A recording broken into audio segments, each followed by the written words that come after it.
right, so at this moment, we'll be hearing from, well, again, from the JANN president, Mr. Jonathan Roberts, with a word. Hi, good morning, everyone, or good afternoon. Good afternoon, everybody. All right, so I'm not sure if everybody can see me or if you're seeing me clearly. Yes, we can. Okay, so I'm Jonathan Roberts, and I am the current president of JANN. And really, why we're here for Animation Weekend is, as the association did trainings and workshops, we realized that we were very focused on facilitating the growth in the areas of the artwork, but we wanted to take some time to focus on all the other parts of it. So as mentioned, this is our third staging, and over the years, we have looked into how you go through your accounts, how you go through your trainings, how you do your planning and projects. And we really wanted for the persons to take some time at the end of the year to review all that has happened in the animation space across the year, but not just from the art perspective, but from every other thing that is needed to get everything up and going. So about JANN and why are we here, how did we get there, and where we're going. Now, JANN, the Jamaica Animation Nation Network, it started as a group on Facebook where like-minded individuals, persons who wanted to see an animation industry in Jamaica grow and foster, they started a Facebook group, they shared the work that they were doing, they commented, they critiqued, and they offered feedback to each other. And coming out of those discussions came trainings and workshops and networking. And coming from that, when industry started to move forward, where we started to see studios get established, they just looked to the group to be like, hey, you guys, you go lead us. So that's where we started. And where are we now? We are the official animation association for animation in Jamaica. So as the nation is looking to grow in its film industry, we are the stalwarts in terms of spearheading that charge to getting animation in the forefront. So we know traditionally creative careers have been, looked well upon by society. So there is that growth curve that we're trying to get over where more persons are looking to grow in the creative space. So we want to create a space for them to be able to come in and have fruitful once they get there. Now, how are we doing that and how are we going to get there? So as mentioned, since its inception, and this is 9 years ago, so we are coming up on our 10th birthday next year, they have, and this is the executive bodies and our members, we have made a point for every month we showcase different members of the industry, be it local or international, who have gone out and, paved the way or conquered some new ground to come back and give back. So persons who they've gone into the industry in Canada or in the UK or wherever they are, but they want to see those who are here and who want to see it grow and develop here grow as well. So we do that through our trainings and workshops. But outside of that, where we are currently is we are seeing that persons who have been going to the trainings and have been going to the workshops, they need jobs. They need an actual way to provide and sustain themselves as they go about their creative careers. So we have our job board where once we find about any opportunity within the space, we share that with the network, we share that with the membership. And outside of the job board, we have our internship and apprenticeship program.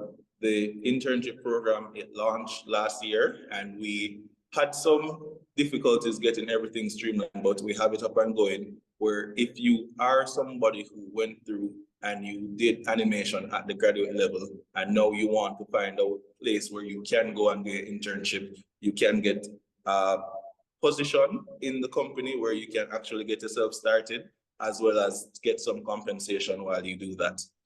Now, outside of the jobs themselves, we do realize that we are stifled because of the amount of persons who are in the industry. It is still young, it is still growing. So we do need more in terms of persons who are doing not just the creative work, but the other aspects of it as well. So we have, and we don't want to say we have a lot, but mainly we have persons who want to focus on character design and background design, a lot of persons who will do the pre-production work. But when we get to that planning, that budgeting, that time management, that project management, the marketing and the sales, right now, as a whole, our biggest problem is marketing. So we have a lot of persons who they're very creative, they're very skilled artists, but 90% of the work that they do is hidden away on their computers.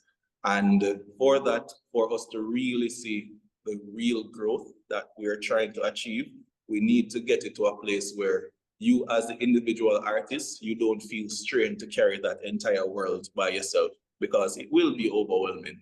So you do need that support of your peers, but it's not just to have a group of people, it's to know what the group of persons are supposed to be doing. And in JANN, we try to facilitate that by these networking events where you get to meet persons from other disciplines, you get to meet persons who've gone down the road less traveled to learn from them, so you can pick up what you can pick up. But it is an uphill battle. We are still fighting that good fight, but we do ask for everybody to do what they can to help them. Now, in terms of what we're doing right now, so Animation Weekend, and for everybody who is in attendance, love to have you here. And we are the executive body for JANN. We have it where we are trying to build out. So as we mentioned, it's not just the creative portion. Animation in of itself, it's that production, it's quite massive. So while it's the go-to way, because we're Jamaicans, to try to do everything by ourselves and not take no talk from the body because we want to be our own way, we are preaching a different song. We want you to be working with team, and we are trying to walk our talk by having a team of persons who go through. Right now, our team consists of Kemar McInnes, who he did the prior earlier, who is our training manager, Chevany Chevas White, who is our vice president. Most of you might know her in her professional capacity, as she has been training and teaching and guiding the industry for quite some time. Shanice Bromfield, who she's the previous president of the D-Man Club at UA, which is their animation club, and myself, who is the president. So we have a number of other positions that we do need to get filled, and we will go through what that looks like and who are the persons and what will be required. But this isn't a solo effort. We're trying to get things to look good for everybody. So it's an all hands on deck type of situation. So for everybody here, both members of the audience and the panelists, we thank you for being here and showing your interest in getting the industry to grow and everything. And I wish you a fruitful weekend. Thank you so much for that, Mr. Roberts, and also congratulations in advance on your 10-year anniversary next year. And for the other areas that need more support or boost, I do hope that you get the necessary resources and support to you.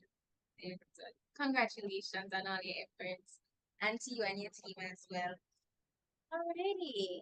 Now, I want to engage with you a bit before we move to our next speaker. So if you're present here, I hope you haven't gone off. I don't see much cameras on. I see a few on. But if you're enjoying thus far, you just react or send a message in the chat to let me know that you're here. We're not physical, so we have to do the e-way, right? The virtual right. way. So, just yes, I lovely seeing you, Mr. Chambers White and Jojo. Lovely, lovely, lovely. All righty. So now we'll be hearing from Senior Consulting Officer at Jamaica Film Commission, Mr. Kevin Jackson, who will bring us a word on behalf of the Film Commissioner, Ms. Jackie Jackson. All right. Hello, everyone. Thank you for that introduction. So I just wanted to tell you, well, the film commissioner could not be here. She is a bit under the weather and she's preparing for a mission to Nigeria, where she'll be attending the Zuma International Film Festival. So I am talking about JAMPRO on her behalf. So as Regine said, I am the Senior Consulting Officer, Kevin Jackson, at JAMPRO, the Film Commission, where the Film Commission is housed. I don't know if I'm allowed to share a slide.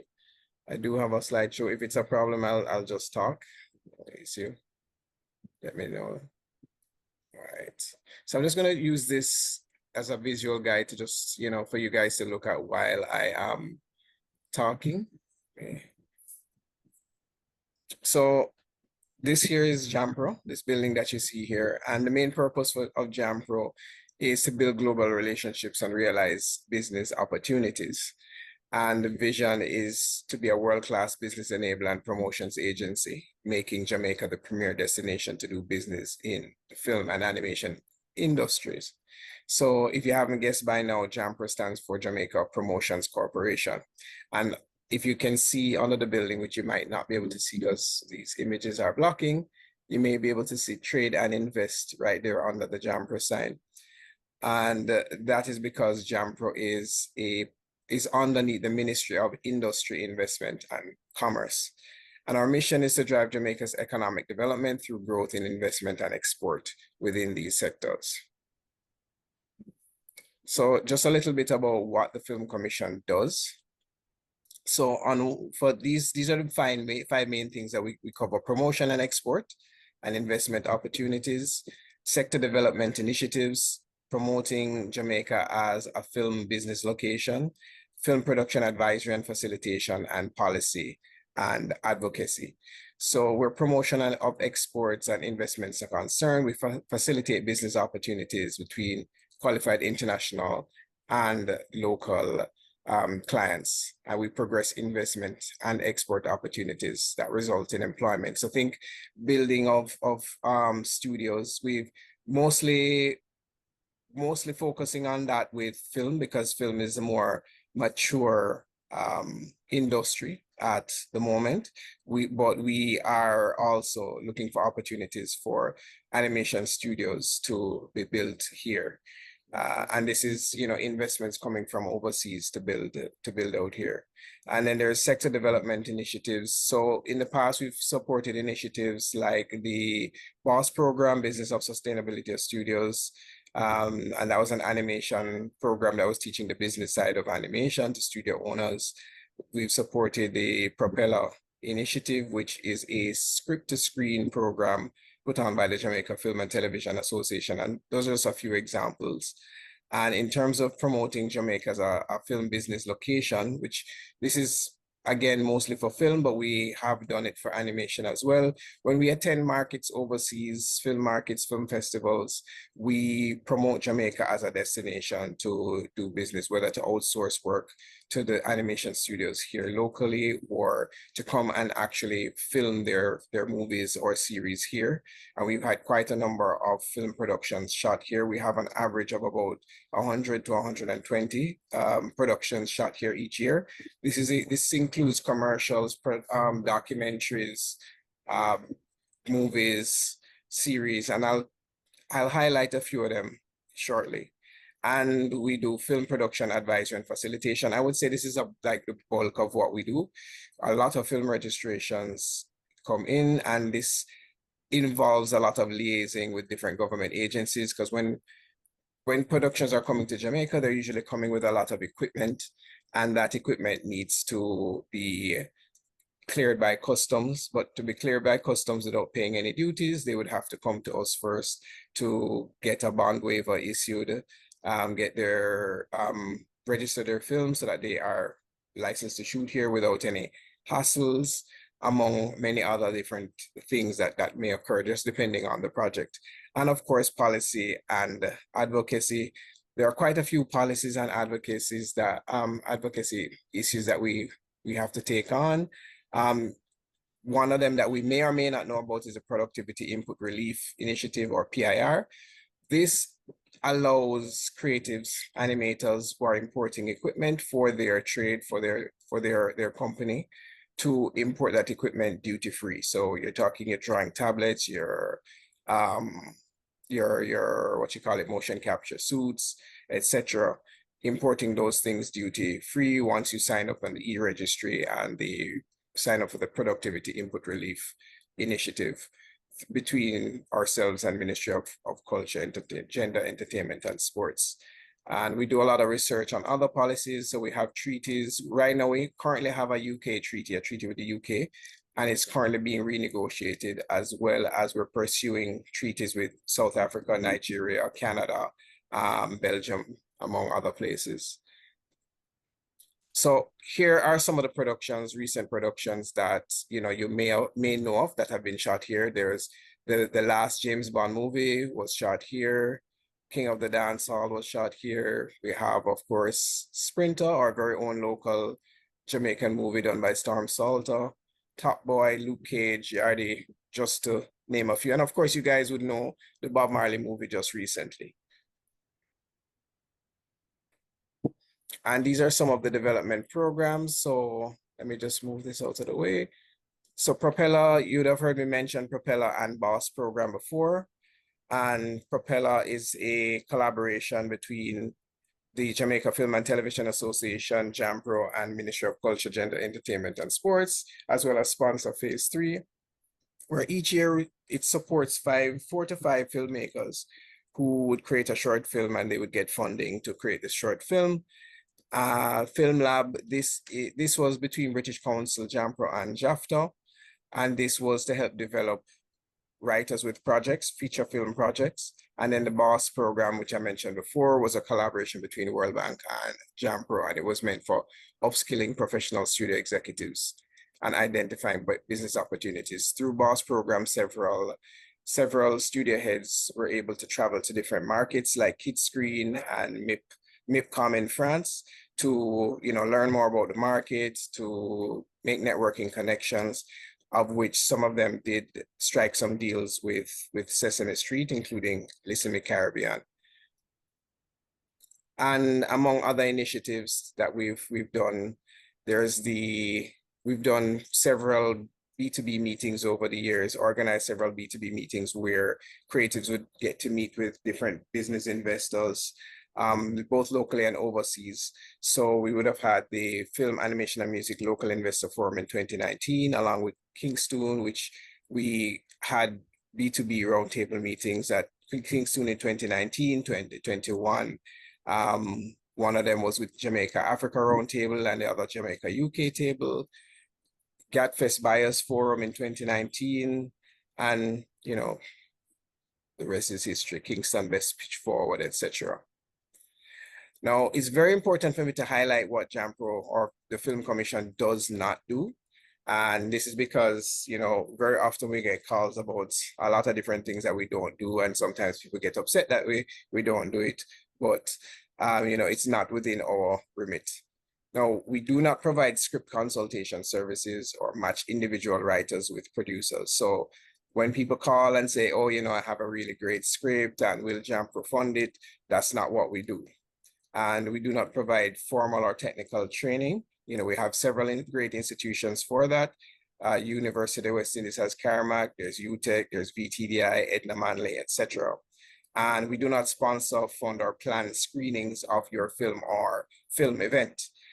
Previously, we would also say we don't fund film projects or animation projects. However, that has since changed with the Jamaica Screen Development Initiative, which was launched this year and is currently in the evaluation process. So that's pretty much it for the Film Commission. Well, outside of, I forgot to mention, we do have some plans for next year. We are going to different markets, Toronto International Film Festival, the Africa International Film Festival. We're looking at going to Content London. We are going to be having stakeholder meetings. We had one since year. We're going to have another one in the first quarter of next year. And this is, the stakeholders would be the different associations. So the Animation Association, JANN, Television Association, Music Association, the whole gamut. And this is in a bid to unify the creative sector a bit more. Everyone's kind of operating in silos. So we want to have very frequent meetings with the creative industries just to ensure that we are all moving in one accord, and we can support each other. And of course, there is the co-production treaties. We are hoping that at least 2 of these co-production treaties advance next year. Thank you very much. That is my presentation. Thank you, Mr. Jackson. And just as you mentioned Kingston, I remember that was what I was referring to when I attended the animation event by Edna Manley. Kingston was so Oh, fun. Yes, it so was. It indeed. was. So thank you for that overview, Mr. Jackson.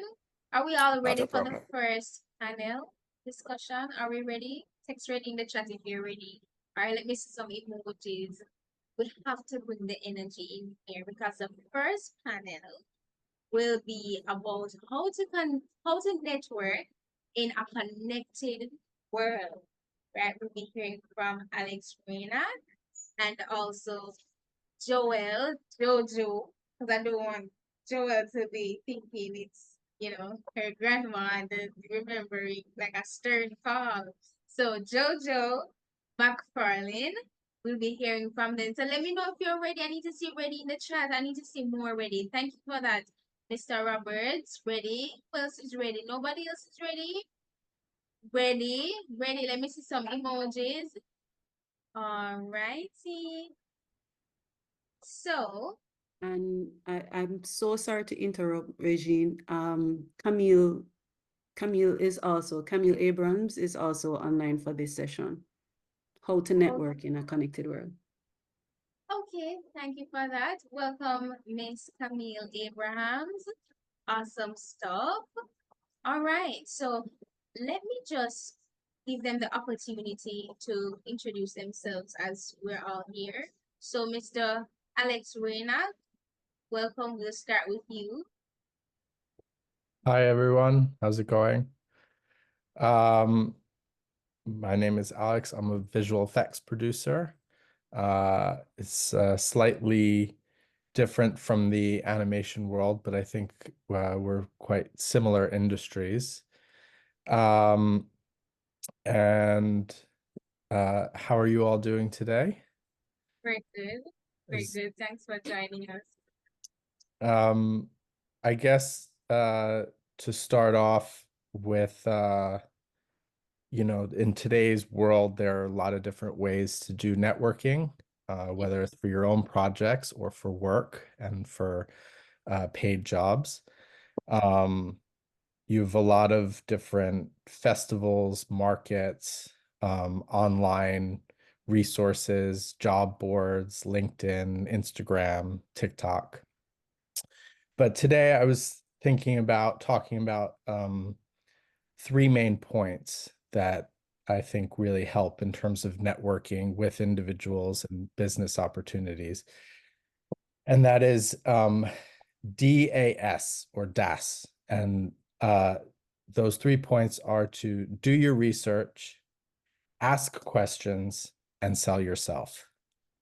So for the first point, whenever you're looking to reach out to someone, whether it be on LinkedIn or a festival, do your research about what it is that they do, what it is that those people have done in the past.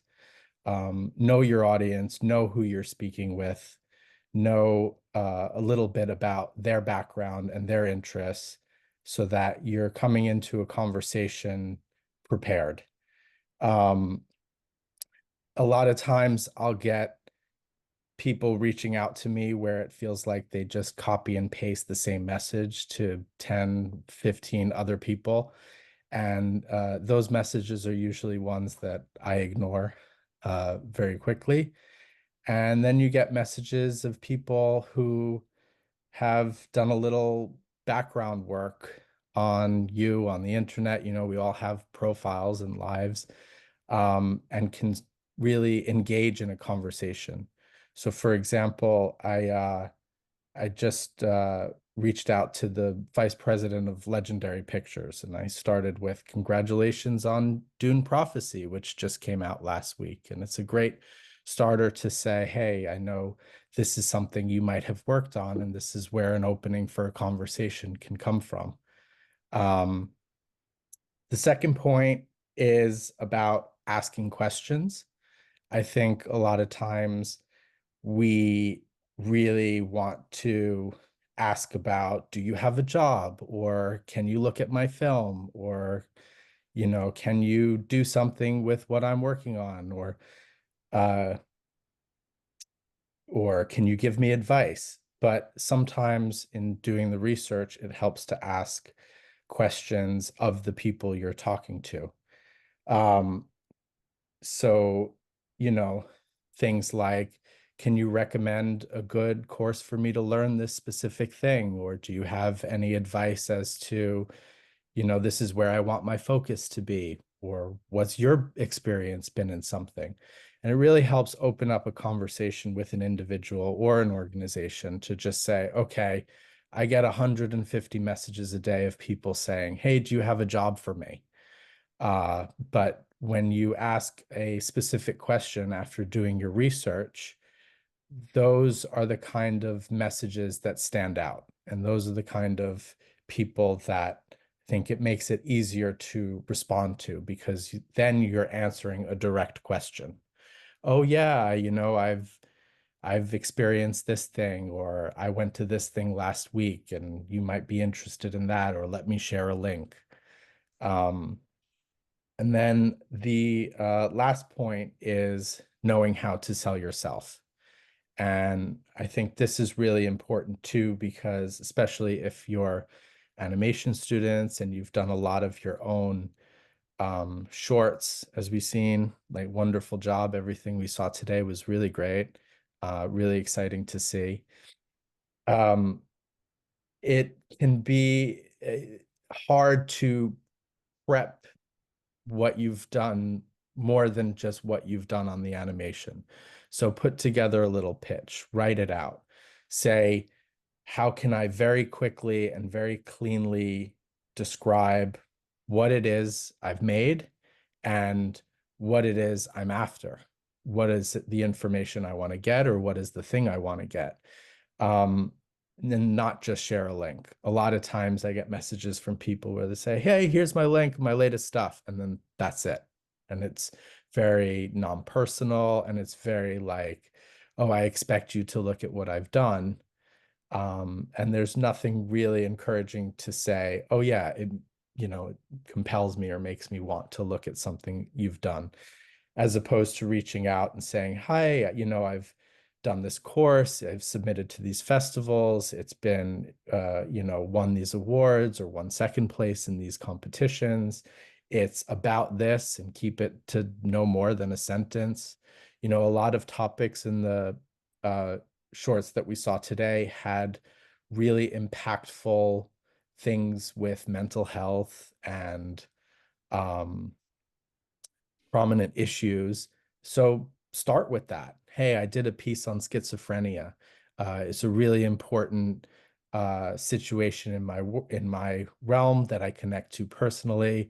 I just want to know, like, you know, what avenues do you think are out there to engaging more with mental health and animation? Do you have any experience in this world? Have you experienced anything in this world? And you know, make it more of a conversation. And a lot of times it helps to just ask for, you know, rather than coming out with it very quickly and say, hey, do you have a job? I'd be interested in a job. You could say, hey, do you have 30 minutes just to have a conversation with me on Zoom? And if you can get that 30-minute conversation, then you could talk about potential opportunities, or sharing a link to your film, or what job opportunities might be out there. Because a lot of times people will be interested in just having a quick conversation, getting to know you, getting to say hi, sort of softens it up. It's a bit like dating. And then you can go in harder with the things that you're after and the things that you want. So those are my Indeed. 3 points. Thank you so much for that, Alex. Just to know, you have been working on Hollywood projects for over a decade, right? And one of your most recent projects would be The Amateur, which is going to premiere on Netflix next April.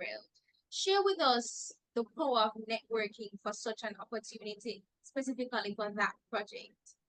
Yeah. So The Amateur is a spy thriller starring Rami Malek. It comes out in theaters next year, next spring. The trailer was just released last week. That is a great networking story. So I started my career volunteering at the Sparks Animation Festival in Vancouver. And my job was just to rip tickets and show people into the screening room. But in between those panels, there was also a jobs fair. So while everyone was sitting in the conference room listening to a big speaker talk about animation, talk about visual effects, I was working the tables, introducing myself, getting to know all the recruiters of all the companies. And I was studying to be an artist at the time. I was studying to be a compositor. And I got to know some of the recruiters. I gave them my name. I took their business cards. And towards the end of the course, I started reaching out to all of them, asking if there were any jobs in visual effects. And it was kind of a quiet period in the industry at the time. And one of the recruiters at Digital Domain, a really big visual effects house, who I think was started by James Cameron. They did things like Titanic, really big movies. Got back to me and said, we're looking for a production assistant. And I said, oh, I'm really looking for an art job. You know, I've been training and studying to be an artist. And she replied and said, look, right now we're looking to hire a production assistant. You can start Monday. But if you want to be an artist, we probably aren't going to be hiring for those positions for another 3 or 4 months. So if you come in and you work on this project as a production assistant, you'll meet people, you'll make friends, you'll grow connections. And then if you decide you still want to be an artist, you might have those opportunities. And so I took the job, and that was for X-Men Days of Future Past. Was a really fun project, really eye-opening. And the head of the company at the time was someone who I just became friends with. And now she is an executive at 20th Century Pictures. And we stayed in touch over all of those years. And at the start of this project, she reached out to me and she said, I finally have a project that's going to be in the United Kingdom. And your name was the first that popped into my head. Do you want to apply? Do you want to throw your name in for this? I said, yeah, it's really exciting. The producer was doing the new Venom movie at the same time. The director had just done Slow Horses. And so, yeah, it was all about networking and connections and relationships. And that's really how this industry works, is what you make is important to put out there, but then you also have to know how to sell yourself, and you also have to know how to build relationships, build a community. People always ask, like, how do you get jobs? And a lot of times I say, well, I sit around and wait for someone to call. But in between those calls, I'm constantly out meeting people, talking about what projects I've worked on, what I've done, and you know, we're a community now where we speak with one another and we all know each other. We say you're only one person away from someone knowing you or you knowing them.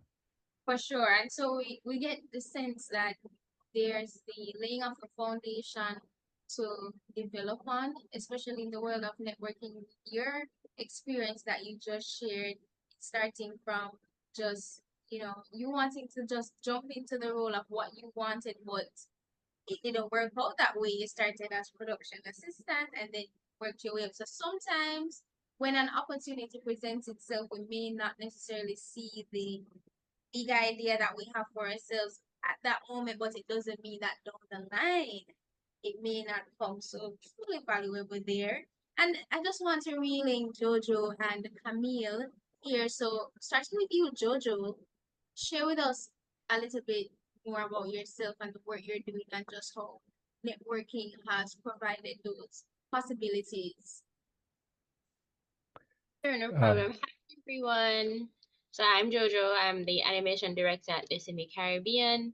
I mean, Rushan, I'm going to be honest, after Alex just did a great job of like taking all the talking points. So I guess my turn, I'll just be underscoring a lot of what he said with my own personal experiences. For sure.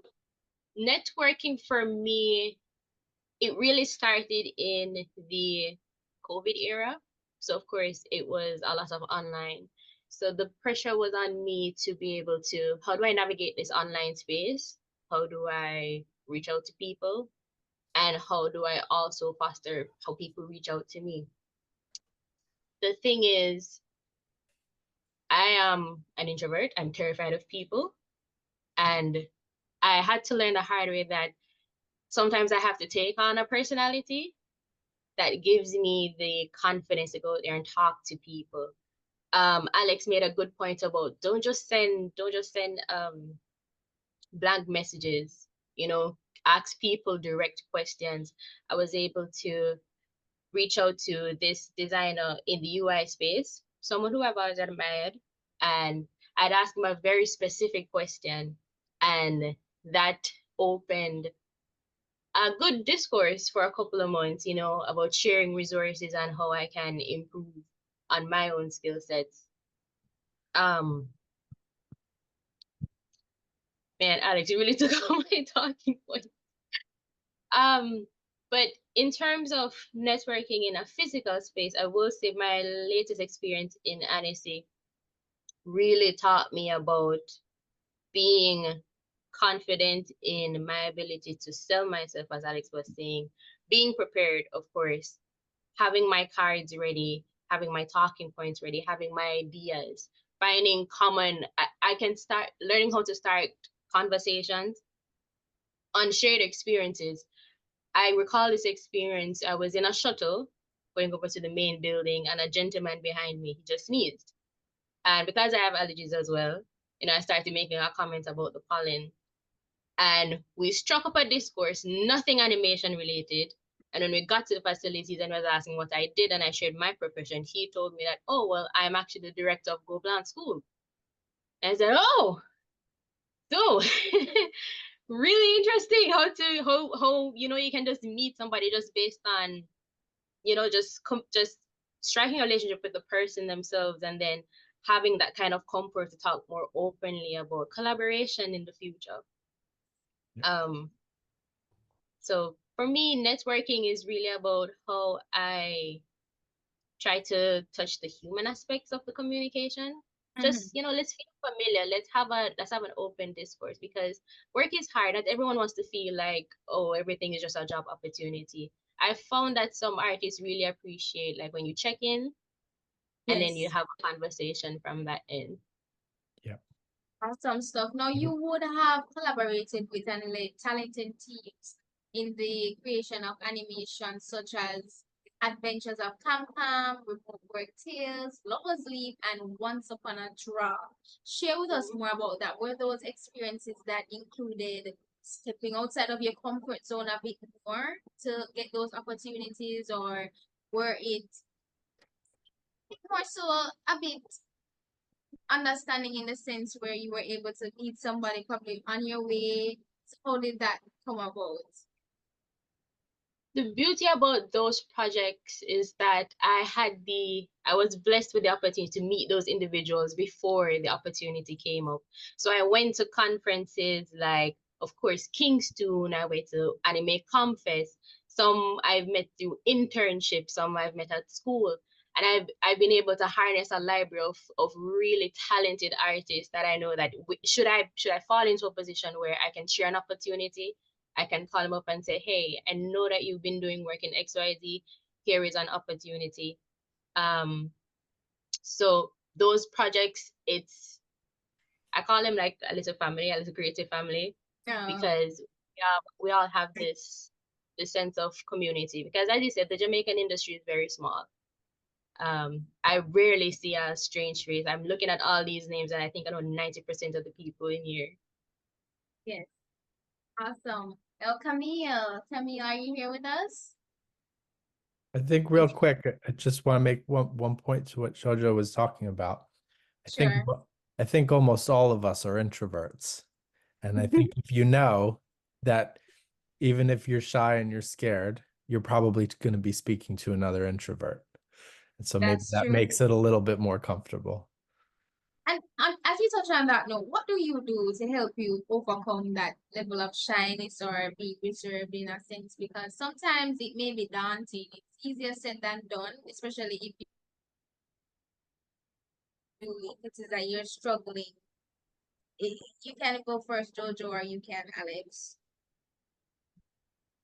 Well, for me, I have to coach myself. I have to give myself a pep talk and put on this personality and tell myself that the worst someone can say is no or no response, which is the same result as not reaching out in the first place. That's true, Alex.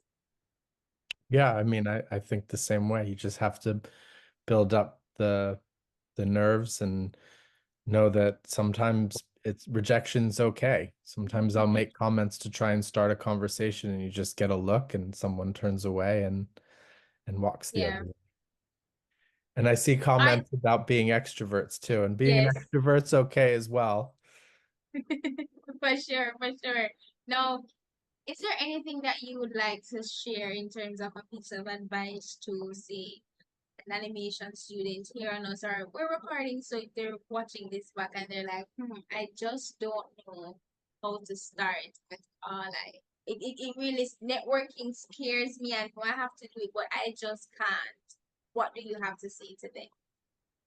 I think Jojo gave the best advice. It's about community, you know. If you have a WhatsApp group, if the Jamaican animation industry is small, so is the global animation industry, and so is the visual effects industry. I mean, we all in our worlds know each other or get to know each other. So if you're afraid of networking and reaching out, start with your friends and start with the people you know, because your community is what's going to support you. I mean, my industry is still very much not recovered from the actor strike last year. And my WhatsApp group is all about people that I'm meeting or friends that I know, asking me if I know about any work out there, and me asking them if I know about any work out there. And you know, we put each other in touch with people who we might know that might be able to help a friend out. And that makes it a lot easier than just putting yourself out there and having to cold call and do things like that. But also the, you know, festivals like ANSI and Sparks and all of that. And those are great places to physically meet like-minded people and build relationships and friendships. And it doesn't always have to be about going and just getting a job. Sometimes you just walk away with some friends, some people that you meet, and that's what leads to opportunity, because years later you stay in touch and you say, hey, let's do something together. Right. Now, Alex, you landed great movies as a visual effects person. So how do you keep on learning? Because we never stop learning. So what do you do? What resources do you tap into to always stay in touch with the latest trends or updates as it relates to the visual?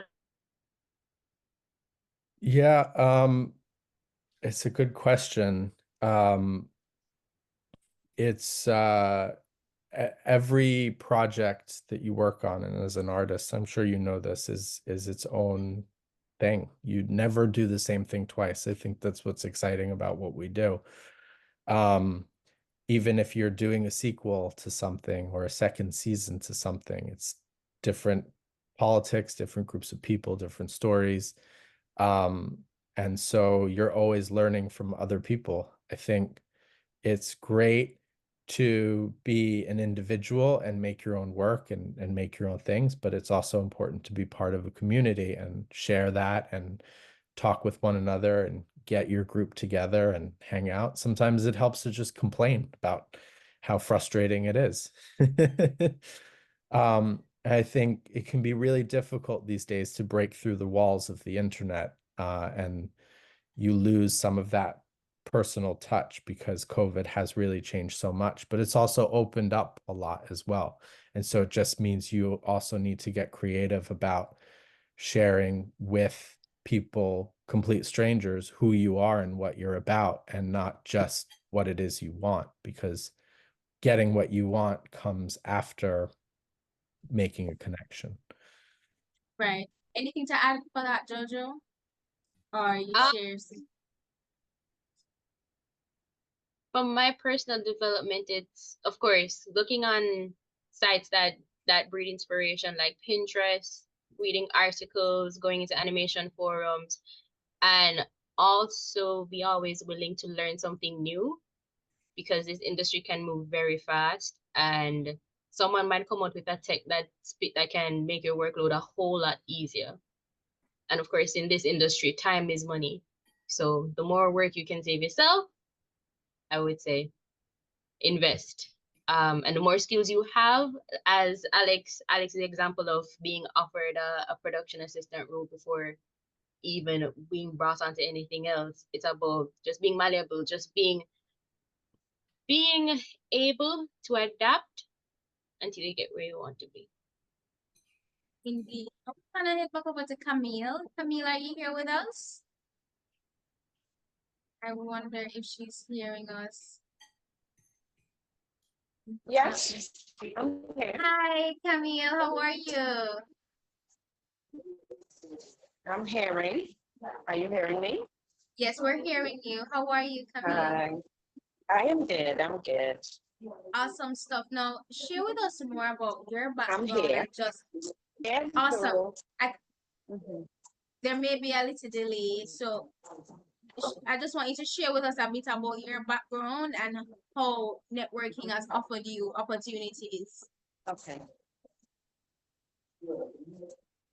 Okay, so thank you, everyone. I am up in the mountains in Trinidad, so it's a little bit unstable.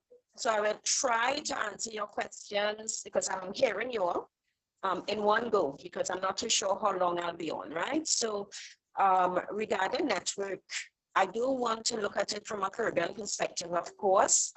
I have been doing this for over 22 years. The Anime Crew Festival celebrated 23 years this year.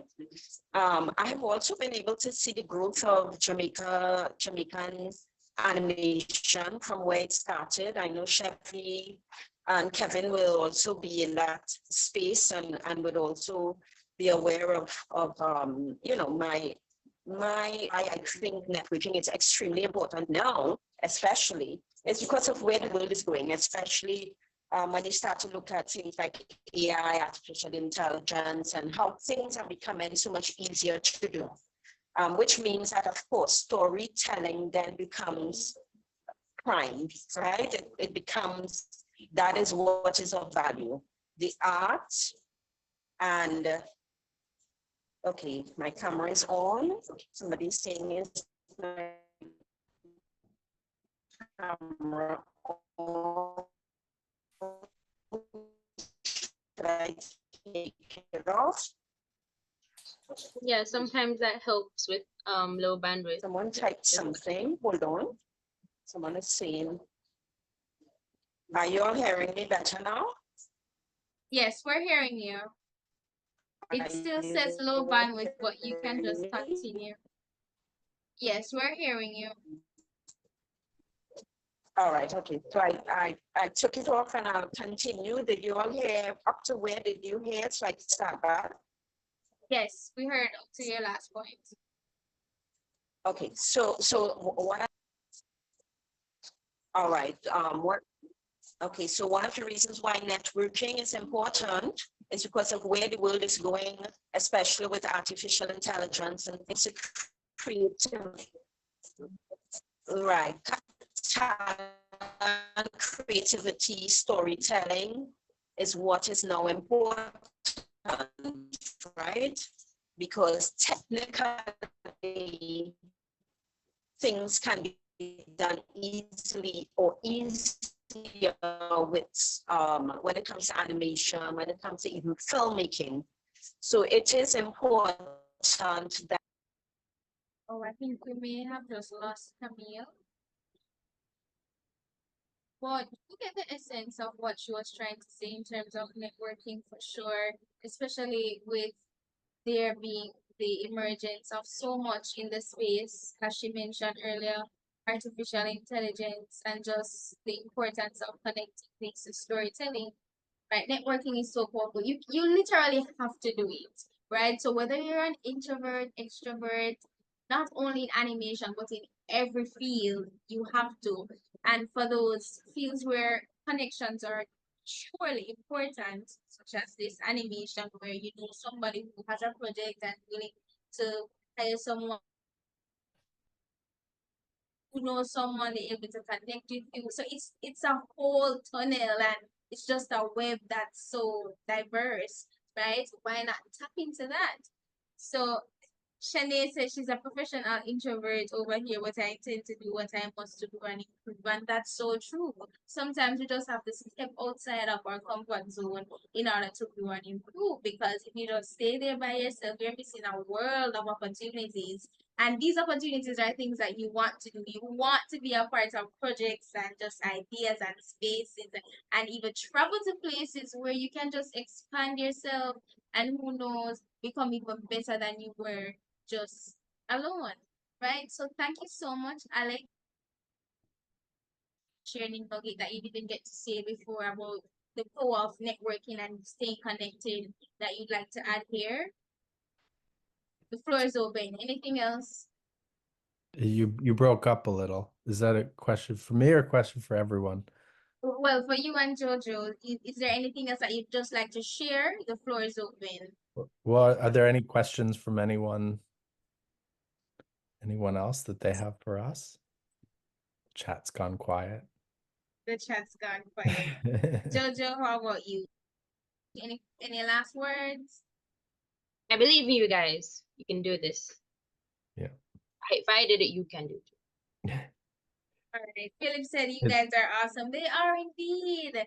I just want to say congratulations, Alex and Jojo, and of course Camille, even though we didn't hear everything that she had to say, but congrats on the work that you are doing in your field. Continue to go above and beyond and stay connected. Don't forget to network, of course, because there's power in that. Sh- the, Mr. Chevenix was saying if there's only one conference to attend, which one would you recommend? I defer to Jojo first. I wanna push back and ask for what goal? Because I feel like for every conference you go to, there is a goal you have in mind. So Yeah. you're looking for investors or you're looking to build community. Yeah. And I'd agree with that and say the same thing. I think even for students, do your research on all of them because it doesn't cost you any money to go on the internet and look at what these conferences have to offer and find the one that speaks most to you. There you have them in LA, Vancouver, London, France. You know, you have your own individual things to think about. Can you afford the ticket? Can you afford the entry fee? Is it somewhere close enough, accessible? Does it even have the programs that you're interested in participating in or viewing in? I think they all offer something, but they also offer different things. So whichever speaks to you, that's the one you should focus on to start at least. No, Alex, we have For a question. oh, We have a question for you here. Well, someone was saying that I think that's you look like someone who was acting in Days of Future Past. I know you were a part of that. Were you an actor though? No, I get who I get Sean Penn and Toby Maguire. No, I'm not an actor. I like to be behind the camera. Thank you, Philip. All right. Well, thank you, Jojo. You were going to say something? yeah. So Chevy's question for students. I'm going from the route of accessibility. I would definitely say Anime Carib. I think we have a lot of power in our region, and I think going to Anime Carib, we can see what other students are learning and see where we probably need to improve overall. And I would say great job, great work that I saw today from all of you. And keep building your community, keep building your industry, keep working together. I think you guys as a group are much stronger than individuals and can make a lot of amazing things happen working together and helping each other out. And it's more fun that way. You'll enjoy the ride. We actually have another question for you, Alex. In today's world where it should in today's world, should an aspiring VFX artist be networking, and what should they be learning? So I think we established that they should be networking, but what should they be learning? Well, my course was quite broad. It was in Vancouver. It was at Van Arts, and they offered a scholarship program as well to come up there and visas. So it was great to sort of understand all the different departments. Some people like to be generalists, but I don't think if you want to work in big Hollywood movies, those are more specific departments. So whether you want to be an animator, lighting, rigging, compositing, you can also study those things yourself online. You can get temporary licenses, student licenses, teach yourself. I know some of the best artists in the world are self-taught, self-motivated. And then once you have a demo reel, that's really what you take out to all of the studios and companies that are looking. I think we're also growing towards an industry where visa and location is becoming less important. And as things move to the cloud, we're able to hire people around the world who can all connect on a network wherever they are, from wherever they're living, do the work that's required and pipe back. So the days of having to get everyone into these giant office buildings and sea of computers and desks, that's starting to die. And it's more, you tap onto our secure network and send back the work. You're muted. I'm sorry. Alex, is that good?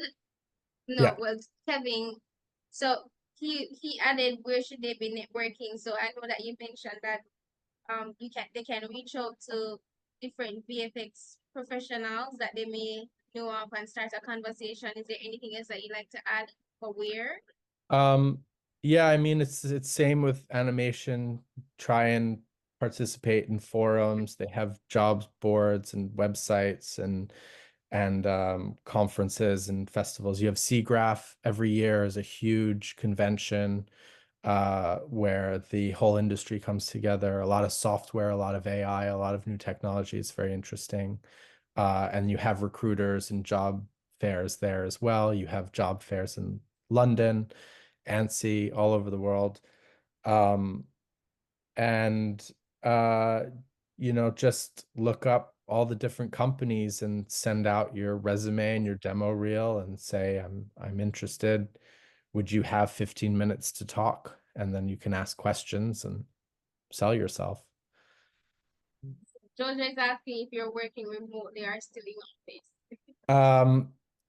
Hybrid, and it depends. I think we're moving more back into the office than we are hybrid, but artists in particular are being very resistant. And I think as a lot of our more experienced artists have families, they've really pushed back and said, look, this works way better for me to work at home. And I've done it both. I did Sandman. A lot of that was done remotely because we were doing that in the middle of COVID. We couldn't legally and physically get together, and it was really tough. And then this last project, we were hybrid, but we almost felt like we much prefer being in the office together. And so we spent more time. Yeah, it really depends on the project. I think my next one, I'm looking for more hybrid because I want to travel a bit more. So we'll see. Sometimes you don't get the option, especially when you have to be on set. Okay. All right. Well, sounds interesting. Sounds like you're gonna be busy. So do you to Jojo. Thank you to the both of you for sharing with us. And oh, Adam Yu says if you have a good online profile, website, and portfolio that can help you with networking without you having to say a word sometimes.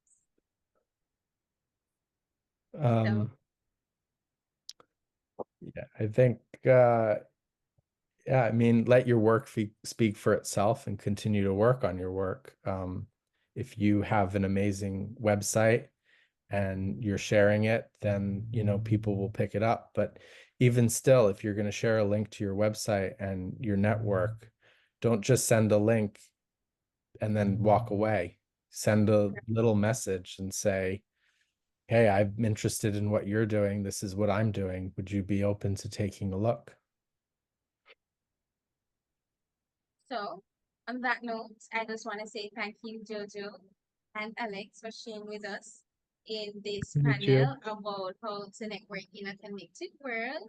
I'm sure we all definitely left knowing that networking is quintessential, and that, of course, even if you're an introvert, you need to step outside of that box and get yourself associated with others so that you can access opportunities and just be in the sphere of possibilities. So thank you so much again, Alex and Jojo.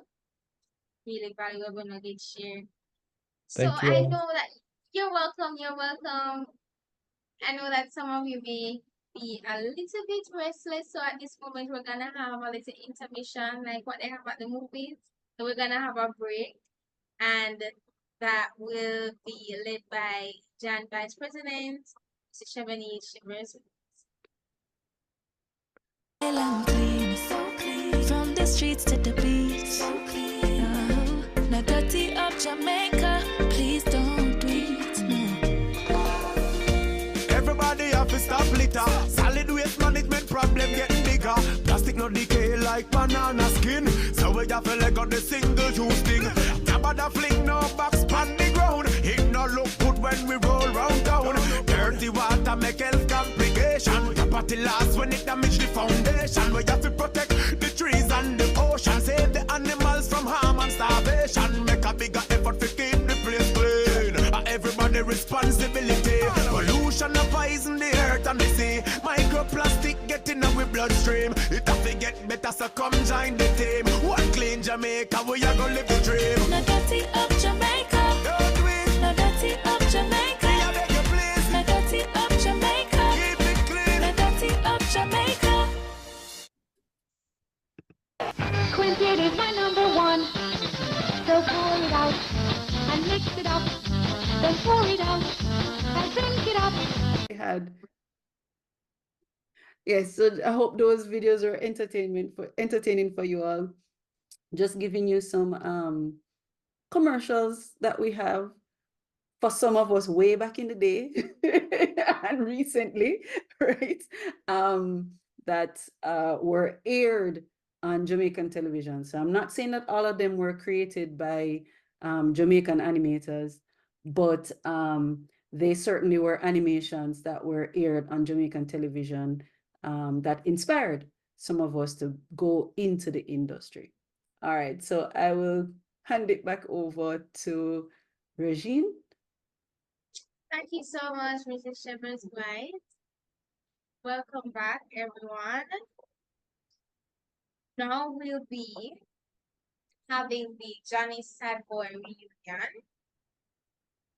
So the candidates will be George McBean, Max Howard, Jared McFarlane, Peter Cameron, Michael Christie, and Sandy Champagne. I hope I'm pronouncing your names correctly.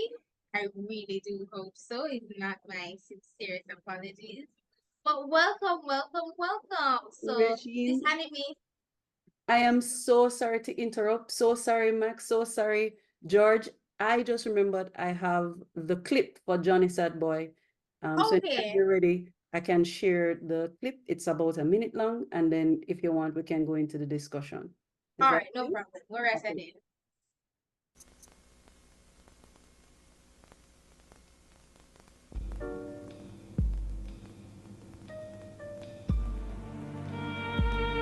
Children remember all the most important things in their lives. Verbal abuse and beatings are memories that many children never escape. They are driven from a happy childhood into a world of fear and violence. So the next time you lay your hand on a child, make sure that it is the gentle hand of support and comfort. Spread some understanding and the child will never forget.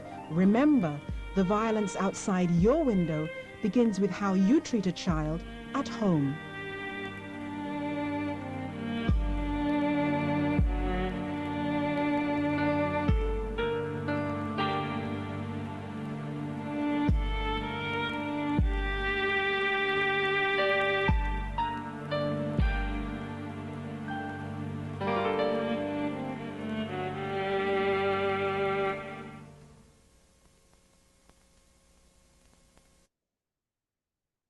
Thank you so much for that.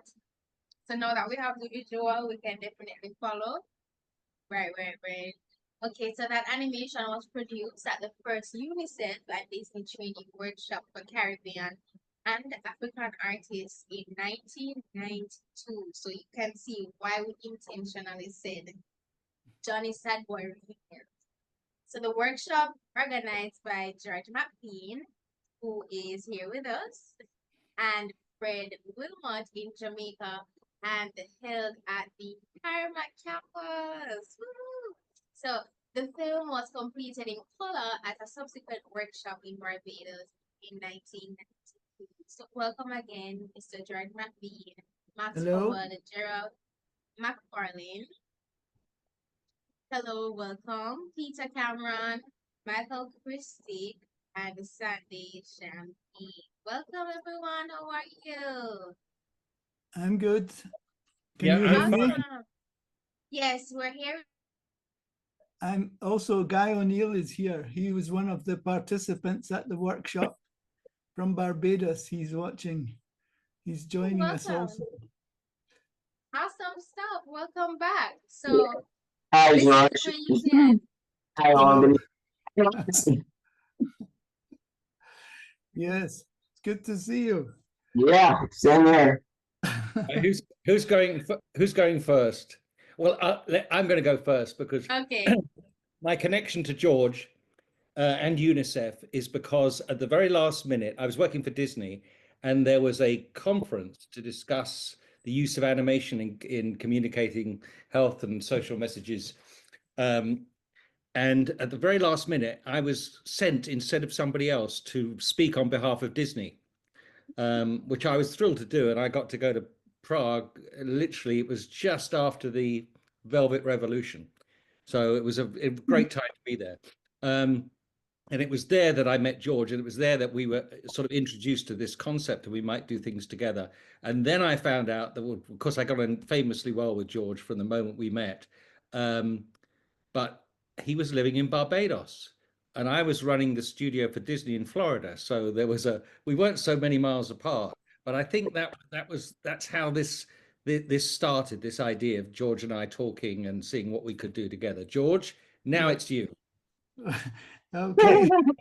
Having met Max in Prague, I was able to show at this workshop that he attended some animation I had done in different countries, one in Nepal and also in East Africa. So I can speak with a bit of authority about the industry at that time in the 70s and the 80s. And then when I met Max in the 90s, it was changing world in the sense that animation was now becoming something that was much more popular and international, and the methods of teaching it were spreading outside of the US because it was very concentrated animation studios in Europe and the US at that time. So the idea of having a workshop, I spoke with Fred Wilmot at the Ministry of Information, and we thought it was just too good to miss the chance to invite participants from East and West Africa and Jamaicans all along with the other Caribbean nations to come together for basically an introduction. But with my business, I have a selfish interest in this, and it's to use animation for a social cause, which in those days was a bit unique. There was industries producing entertainment, and there was interest in doing animation for games. And now you can see it's widespread use all over. And the idea of using it for a social message, you have to use the same talent that makes the animation movies to influence those that are studying animation. They're the ones that get the jobs to do all the animation, the good ones. So when I used to train people to work in the government information services, they would take the training and work there for a few years, and then they would go into the private industry and do adverts. So it was a rotating circle of challenges for anybody trying to find good animators to work on social messages, because you would be trying to get them to make a message on nutrition and then find out that they were also doing an advert for junk food. So Yes. that's the difference was that most of them really wanted to work with organizations like UNICEF whenever they could. So I had a good relationship with many animators, but perhaps Guy can say more, because after the workshop, Disney took Guy and gave him extra lessons in Disney World. So he was one of the first to go from the workshop in Jamaica on to be trained in Disney World and then come back to Barbados and start his business. So maybe Guy can add something here.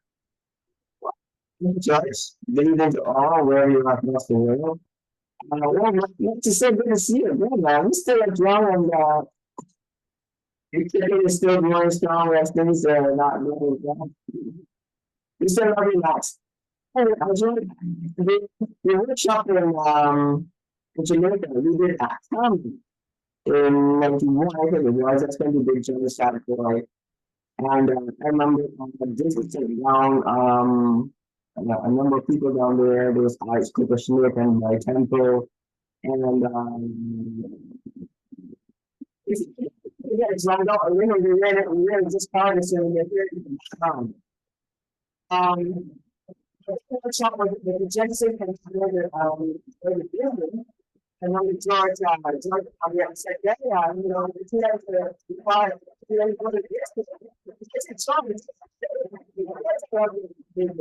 so I think your microphone keeps cutting out. It's a little distorted and we're missing some of what you're saying. Yeah, sorry, I don't know what's happening here. But yeah, of course, George, I told George, yes, I want to go to Disney. So they took me there for about 3 months or so. I had a great time learning among the world's best. And one thing I want to say about the Johnson Boy was that show was done in about 2 weeks. And there were 26 of us across the world, particularly the Father's Space with the President Down. We had a great time waiting for learning from my temple in the Little Mermaid, so there's the Little Mermaid. And when I was there at Disney, they were just finishing up their launching. I was so excited to see, like seeing the cool star and sending the end. We worked on, you know, standing over the show, it's their time and years. I was so excited about it, you know. And when we workshop in the times in Jamaica, that was like after the Johnson, that itself the right of the spirit, you know. Guy, I'm having difficulty also hearing what you're saying. The microphone seems to be not working on your. Yeah, I'm not sure. Can you check it for the audio a little bit here? All right. Okay. Maybe I could carry on just a little bit. Let me try my camera off and see if that will help, because I'm looking at the in here. All right. So in the meantime, and while he resolves his microphone issue, I just want to find out from you, George. Yes. On that note of message that you left off, why was the project conceived and who were the proposed beneficiaries? UNICEF at that time was quite concerned about,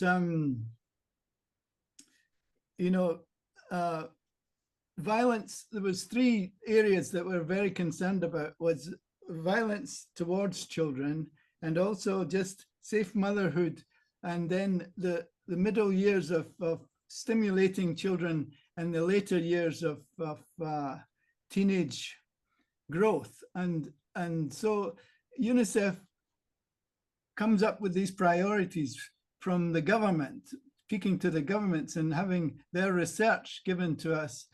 And so we just have these subject matters to then think of a creative solution to try and use animation for. I mean, comic books and cartoons, stories and films, they were all part of it, but animation was something that was one of the most popular things. And I think even seeing today all the shots, I was surprised to see how many social messages in them. You know, obviously the idea of using animation in education has always been around, but it's the unique situations that come up either by chance or new areas that just need attention. You know, the ABCs of Sesame Street will never change. That's animation that was done in 1969, and the bouncing A and the B is still used today in the clips of Sesame Street because it's expensive at the time. But the thing about it is that a generation comes up to school, they watch that and they learn from it, and they grow up, and then a new generation come and watch it afresh. So animation has that quality of lasting for a long time. But when it's like that is the focus, to do it for education, you also miss the opportunities of things that come along. And in UNICEF's world, these things come along all the time. The plague, dengue fever, all sorts of stuff that would come along and threaten children. So we had a different set of messages for animators to be challenged with. Right. Does that answer your question? Is that all right? It does. And earlier you mentioned that you interacted with our officials. So what was it like interacting with officials from the Jamaican government? Yes, well, with Fred Wilmot, it was fantastic because he understood. He was very into radio, but he understood the mass media aspect and the growing power of visuals. And so he was one that you know, we first spoke about this, that one of the things that Disney in those days, this is before Lion King, but Disney had very much the white princess story to tell to the world. And we knew that there would be so much interest in just seeing not only the body language, but the way that people spoke to each other, and a different way of looking at animation when it came to the audiences in Africa and the Caribbean. It was just a completely different set of creative tools that you needed to have. And Fred Wilmot put together a good group of Reg Nettleford was one of the people that gave a lesson about mime and dance and the postures of old ladies on the street, and these were great inspirations for the animators to see and take into account. Yeah, so his name was Rex Nelford, though. Rex Nelford, who was a dancer. Yes. That's what I'm saying. Yes. Okay. Max was instrumental in you know, talking some.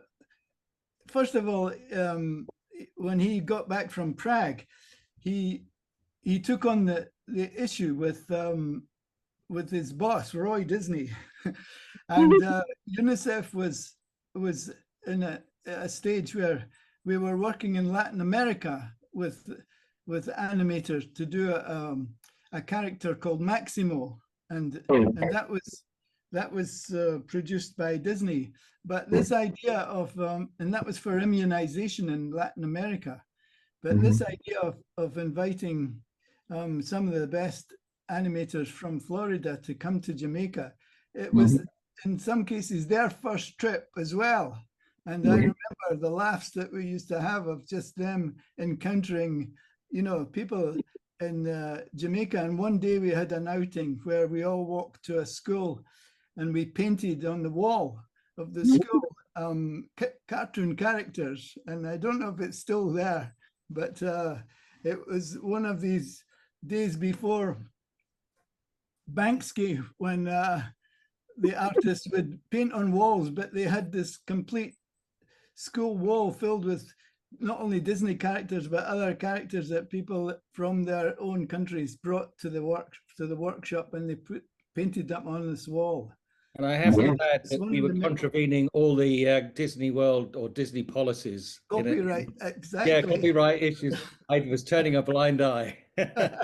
Let me just tell a Roy Disney story, because this workshop that we concocted, or George talked me into, I didn't tell anybody. There's something at Disney, perhaps don't ask. Well, I didn't really know who to ask permission of, really. I had the artists available. I think we must have been between projects. So we went ahead and did this. And one day, my assistant came in and said, Roy Disney wants to see you in his office tomorrow morning in Los Angeles, without any explanation whatsoever. So, of course, I was put on a plane and sent over to see Roy, and thinking that I was in real trouble. Because Mickey Mouse was or is the ambassador to the children of the world for UNICEF. But because Mickey is Mickey, Mickey can't get involved politically or in any other ways. It has to be, he's always treated as neutral.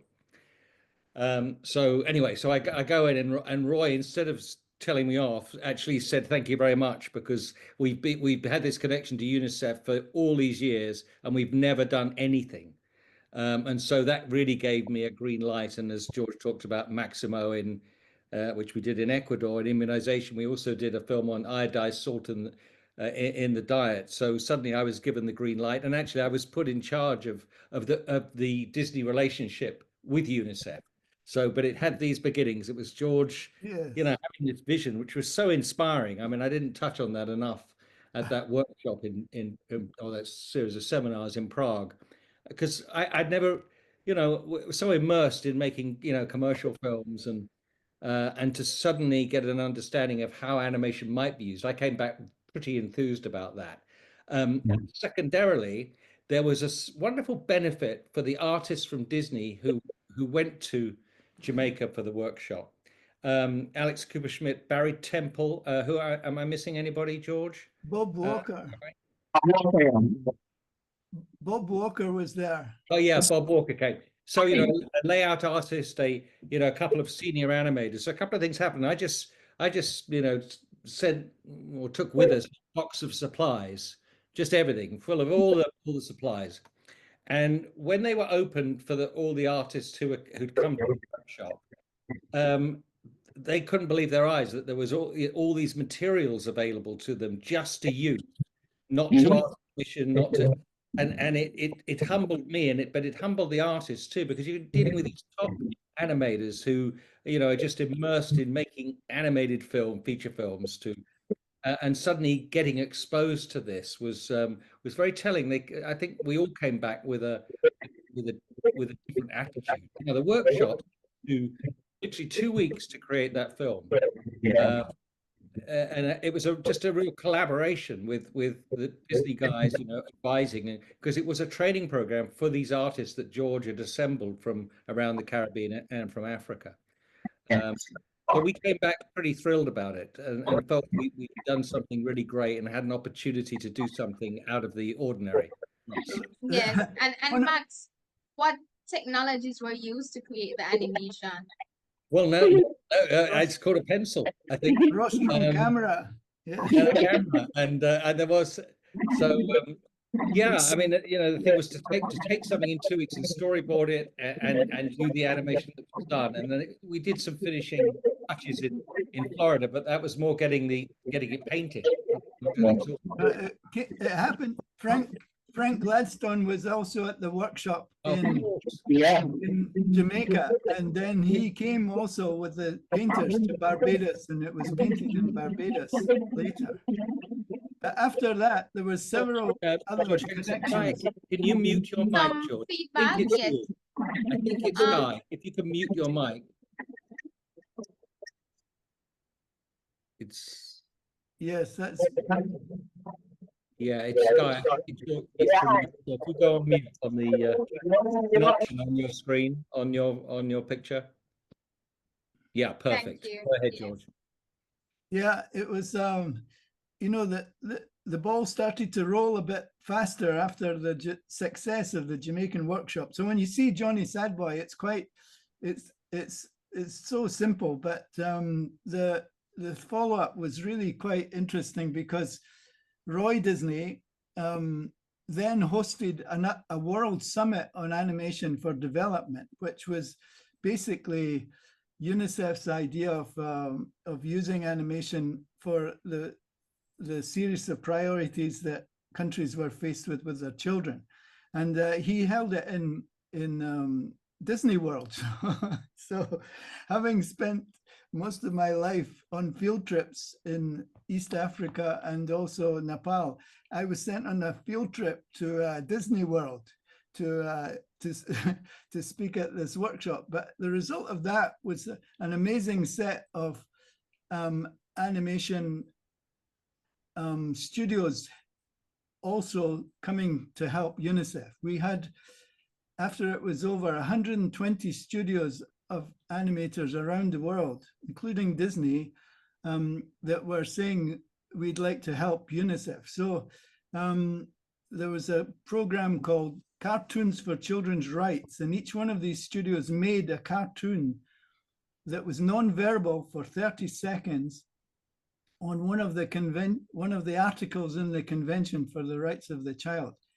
And it grew into, and this is again was all in the days before computers, but we did have one of the very first computer animated spots made by Pixar, and it was a short one, very popular, very international, but all the rest was hand drawn, as Max says, starting off with a pencil and then colored by hand after that. So, what was it like learning animation, and where else was that knowledge used? I think that, you know, you're giving a skill to people that are enthusiastic. And when I looked at all the films here, I was trying to think of another industry where people do things on their own and donate so much of their own time to it because they love it before they have any return from it. You know, I can't think of any other trade where people actually go on their own to learn it in such detail, with such enthusiasm and love it, and then try and find work for themselves. You know, it's one of these popular. People grow up like watching it, and then at some stage they want a percentage of people want to do it themselves, and they'll find a way to do it. And today, as I was impressed by the earlier talk, the idea of people doing it internationally, and you know, it's now the process that everybody's using is very similar on computers. But the unique aspect of it is the story that was also said earlier. The storyline and the cultural influences are the things that hook the people, that if you do it for the people you're aiming to do it for, then that's what you use.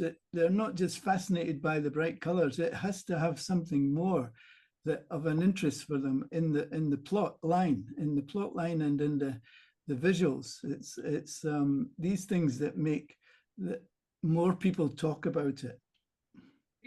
And this project would have been made possible through a collaborative effort. So I want to know, through its whole production, right? What was your favorite memory from the project? And I would like each of you to share. So we can start with you, Jared. Are you speaking about the Caribbean workshop?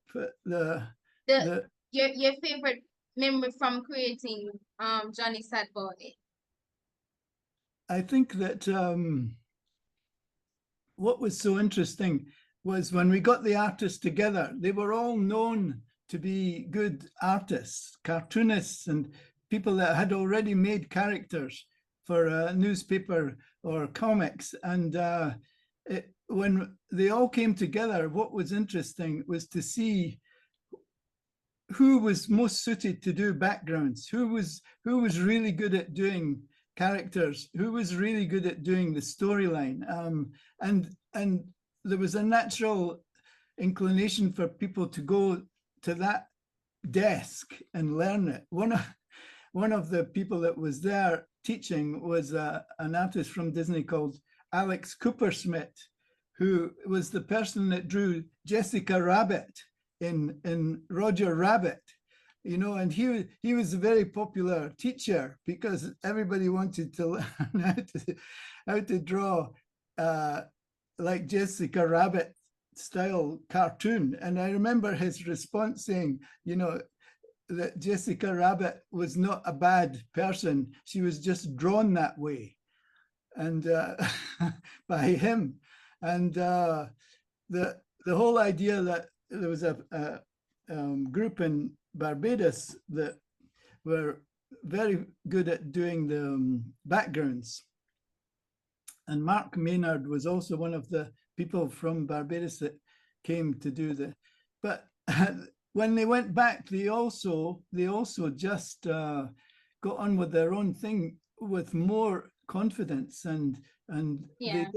they did their own thing from then on. And it's always a struggle just to find work to keep yourself alive and your family. But and they weren't going to make a living on social messages. They had to find work somewhere else. But we were always thinking that if we helped to train these artists, they would help us in return when we came to ask for something we needed done on a health priority. So 7 years I was in the Caribbean area, and I had just the best interactions with artists there. To this day, I feel, you know, it was that the workshop in Jamaica started it off, but there was more to come. What about you, Max? What was your favorite memory from creating? Well, Johnny's at least you've given me a chance to think of one. But, I mean, the whole experience was fantastic, but I suppose it was it was the mix of people from different worlds and backgrounds. And then when you get past everything on the surface, everyone's the same ambitions and idiosyncrasies, everything, you know, with just, and art does that, and artists do that, and so because the art becomes the language, and so it was that sort of collaboration. I think that's the memory I take away from it. But also, it's the fact that it was a building block. It was the foundation of so much that was to come. So I look back on it very fondly, particularly from that point of view, because as George said, all these other things, you know, the workshop or the big seminar at Walt Disney World, you know, I mean, we have things like that, but it all started in Jamaica. I mean, you could put it back to starting in Prague when we talked about it, but when we started doing something, it was in Jamaica. Yes. How about you, Mr. Guy? Yeah. One of the things that I remember was just everyone really coming together. I remember there was this guy in Jamaica. I think his name was Farnan, but he played the flute. I don't know if George remember, but he played the flute. The same music in Johnny Sadboy. Is he playing the flute, George? I don't know if you remember that. And then he did that, you know, they just recorded it and they mixed down the song and everything together. And to me, that was so profound just to see everything going down on paper, a shot with the camera, and then playing it on the cells. And in this days, there were not a lot of computers around. It was not a workshop. I got a call from George from the New York UNICEF office.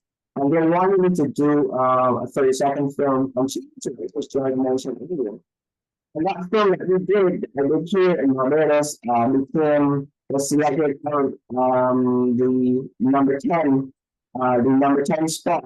The 10 videos that was among the top 10 videos, and it beat Stadium like Disney and Fox. And that was so glad that it was selected as part of the top 10 videos. And for the opportunity that was given to me out of that Jamaica workshop. And when we finished making the film, Johnny Sadboy film in Atlanta, the drawings came back here to Barbados, and was able then to use what I had learned at the workshop to teach others at the community college here in Barbados to create cells So I decided to play here at the community college, right? So we wanted to get into animation. And to me, that was one of the more moments that I had, you know, being able to teach and to share what I learned from Max's team and everybody at Disney.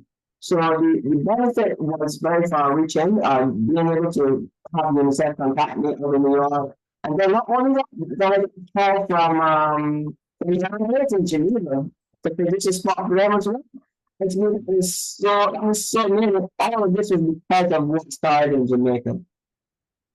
So I want to just ask you to repeat. You said a Jamaican named Mac Farling did the music. Someone is asking. Who did you say? And I think his name is George. He really did too. And the music produced Johnny Sandberg from. I'm not really understanding what you're saying. The Yeah, mic is so bad. Yeah, what's happening? Let me see if I can get a little closer here. Alright. Yeah, I don't know, man. I don't know if it's the same for everyone else, but it's very difficult here. It's very distorted. So I don't know.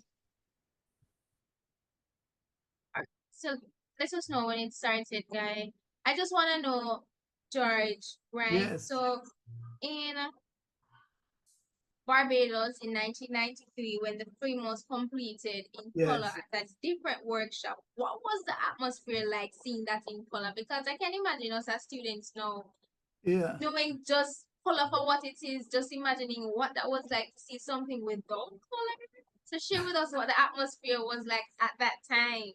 Well, again, Frank Gladstone, he came with a group of people that painted Disney cells, and so it was set out like a production line. Every single cell. Remember, there are 25 cells for each second that you see.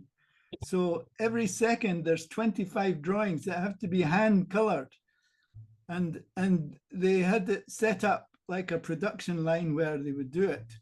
And now it's magic. You just touch it and it fills in the color. But in those days, it had to be painted very precisely, because on the one side you would have the line, and on the other side of the cell there would be the color. And the whole idea of projecting it was shown on television. Hello, are you still can you see me, hear me? Yes, I can. Yeah, sorry, I got a blank screen there, sorry. There was a lot of enthusiasm about it, and the CARICOM office in Guyana actually took up an interest in this, and they've been doing their own thing in CARICOM in Guyana for a while, based on that project in the beginning. Okay. Now someone asked in the comments, how do you not be a starving artist? Well, that's right. Well, the thing about it is you have to do work for the person that pays you, but keep your own interest alive and keep your skills developing so that you can work towards doing what you love doing. And I think that illustrators and comic artists and that make their money on their products that are printed, they're quite hard to convince to do animation because it's so much work, But like the person was saying earlier, that introvert nature of animators. Every year, UNICEF would give a prize at the Annecy Festival that was mentioned earlier, and they would give a prize to a young animator that was doing a social message. And if you've ever seen the award shows for the film industry, you'll have people being shouted from the audience, and they will come up and they'll stand and they'll project themselves and they'll say, thanks to my mother and thank you for all the people that have been around me. But when you call the winner's name at Annecy, you'll find this person who walks up to the stage who's never seen daylight in 8 months, and they're looking down and they just accept the award and they walk off with just a few words. They're such a different type of person. People that are into doing full-time animation are almost recluses in some ways. And I know the feeling from my own efforts, and it's just, you know, the industry is now growing.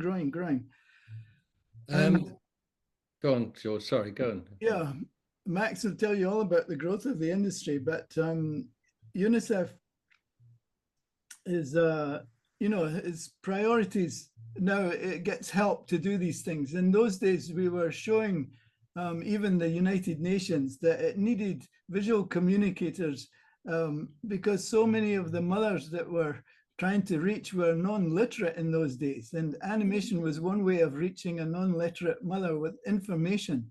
They might not be educated, but they still could be informed of things that would help them protect their children. So that was the effort that we put into it in those days. All right, I want to address the starving artist question. Sure, Max. All right, so I just got back from doing a workshop in Denmark with filmmakers there who make children's entertainment, both live action and animation. But in conclusion, there's no visual entertainment anywhere that doesn't contain animation. And so there's the opportunities for artists are greater than they've ever been working in the film and television industry, because there's nothing that doesn't contain some form of animation. It may be photorealistic. It may be the Lion King live action version, which is completely animated just to look as though it's real, but there's not. So I had quite a positive message, really, that there is opportunity. It's growing. It doesn't matter if you sit through any live action film. At the end of it and watch the credits, you will suddenly see a credit for a visual effects house. They've done something, and they're artists who are doing something. So it's everywhere. So don't despair. And then when you're really successful, do films under the George banner, of which using your art for for communicating social messages. Right. Now, after executing the Johnny Sackler workshop and developing an engaging animation in the 1990s, what advice would you give upcoming animators in today's industry? I'll give you some time to think, Max. So I'll just start with George. Yeah. Well, I think go on, George. No, go. I have handed over the mantle to my own children. and I have a son that now produces and has been mentored by Max and many others in the industry to find a way, and I'm just amazed that, you know, that COVID came along and made everything more difficult, but somehow people found a way through that. And I know that my son,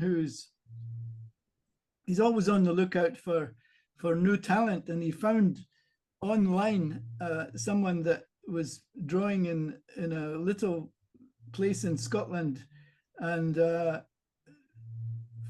found their Instagram account and liked the style and went for it. So these types of things, to go on Instagram with showing samples of your work and sharing it, and all the words that have been said already that were also wise about networking and keeping going, that is the way to do it, and not to give up, because you just accumulate experience, and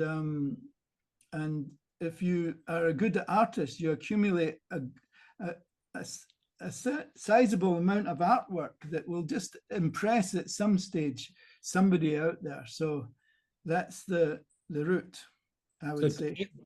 Distribution is no longer an issue for somebody who makes a short film. I mean, we used to despair of where would it be seen. George persuades the Jamaican government to run it, or Jamaican television to run it, but it was a persuasion. Now, of course, you can just post it and put it on YouTube. And occasionally, and probably more than occasionally, very huge audiences are created. There is a series that came out of a small little boutique studio out of Australia called The Amazing Digital Circus. Does anybody know this? It's adult animation. It's absolutely spectacular.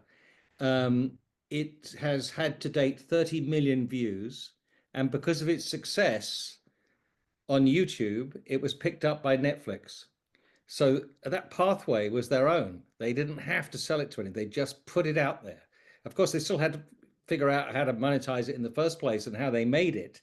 And I don't know that backstory to it. But any of the films that was shown today, it doesn't stop anybody putting them out there. Whereas before, where would you put them? There was nowhere to go as such without persuading a studio or a network to broadcast. And then, of course, they were always limited to the amount of time that they could allocate to, one of the great freedoms at the moment for all filmmakers is that because of the streaming platforms, we're no longer locked in to an episode being either 7 minutes, 11 minutes, 22 minutes, or 44 minutes, because that was networks television's demands because of the advertising time that needed to be built in, and every episode had to finish exactly on time, and it had to have a beginning, middle, and end. That's how, and it was very restrictive, and the streaming platforms have just opened everything up, as has YouTube. It's no longer about fitting into a format. I find there's some very exciting things going on. Right. And as you touch on the growth of the industry, Max, you'd have seen the Tabia animations earlier that we showcased, right? So could you do further comparisons of the growth of the industry? And sure, you can too, George. I mean, let me so in 2000 or 1999, 2000, the Academy at last decided that there should be an Oscar for the best animated feature film. But they put some constraints. If there had to be at least 8 films in release. And if there would be 3 nominations. And the more films that were in release, they allowed for more nominations. Well, since it was introduced, and the first film to win was not Disney or DreamWorks or anyone else, it was Miyazaki. It was Spirited Away, won the first time. Ever since it was introduced, which is either 2000 or 2001, there has been an Oscar allocated every single year. And this year, there are probably 28 films under consideration for the Oscar. And a lot of small, independent feature films are there of all styles, hand-drawn, CG, stop motion. Because to me, it doesn't matter. It's about the story and whatever the best technique is to tell that story. And also, for the best animated short film, I think there are 85 or 87 entries this year from around the world that a short film is anything less than 40 minutes. And so, there's a tremendous amount out there. Now, there's also much more competition. I mean, I can go, as I said to you, I went to Denmark 2 weeks ago. I was in Armenia talking at a festival there. There are wonderful boutique or quite large animation studios everywhere.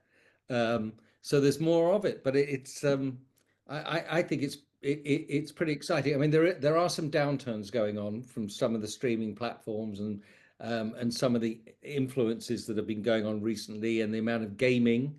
That's such a big industry, the gaming industry, much bigger than the feature film or a short film animation. But again, that's all about artists. It's all from us. It's all from our world, just manifesting itself in a different way. Anything to add, George? No, that's the thing. It's it's games, adverts, and movies, and meanwhile, that is what's educating a new generation of people more than you could say with a school curriculum. And it used to be the reverse. People are teaching themselves. They're more confident about finding out information, and so it's a new interesting world that we're in. It's interesting that we're at this crisis with the climate, and that's the thing that all the problems that UNICEF would throw up as a priority were scored off the end of 10 years. You would score them off your list. They were not a problem anymore. But this one is an existential threat. So I can't leave without shouting in that one that whatever you're doing, whatever you're promoting, have a sense of the planetary responsibility as much as anything else these days.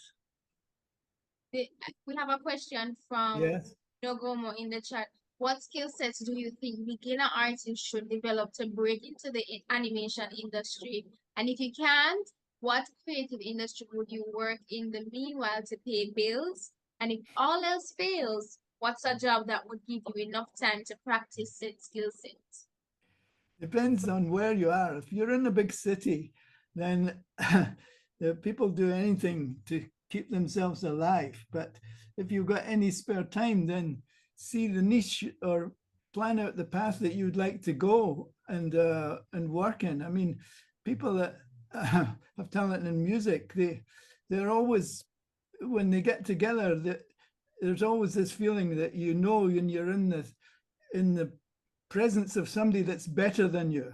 You know, it's almost no question. You play your guitar and you listen to the person playing next to you, and they're better than you. It's an instant understanding, and it's much the same with art. So don't just go and listen to what your teachers say, but go and live amongst and beside people that you admire in their work, that you know there's better than you, so you can learn from them. And that's got more to do with it than the geography or any sort of plan. You know, whatever art the surroundings require from you is what you must seek to offer them, but rather than having something, you know, rigid. I couldn't say anything that's rigid that would apply to everybody in the world, because it's just such different circumstances they're all living in. But if you're an artist, you will know it by now, and you want to keep that aspect alive in your life, whether it's to support you eventually, or if you're lucky enough to get a job that you love, keep it going, keep getting better at it. Yeah. I think, And you know, they we use the also word ask, animation.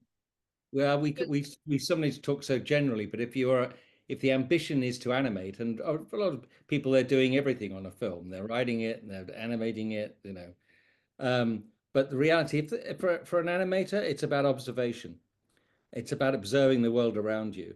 You know, and even though you might animate using a computer or of course digitizing tablet, get a pencil and a piece of paper and go out. You know, go out and observe, quick drawings, quick studies, but it's about capturing attitude, because if you're animating a character, that character will always have attitude, whatever attitude they're actors. They are actually giving a visual performance, and so never shy away from the fact that you're giving a performance and you are acting. The bringing it to life is the technique, but what you're bringing to life is an understanding of what the character's thinking, what are they emoting, what are you trying to communicate. And so you know, there's cliches that one can use, but you almost want to draw from the inside out.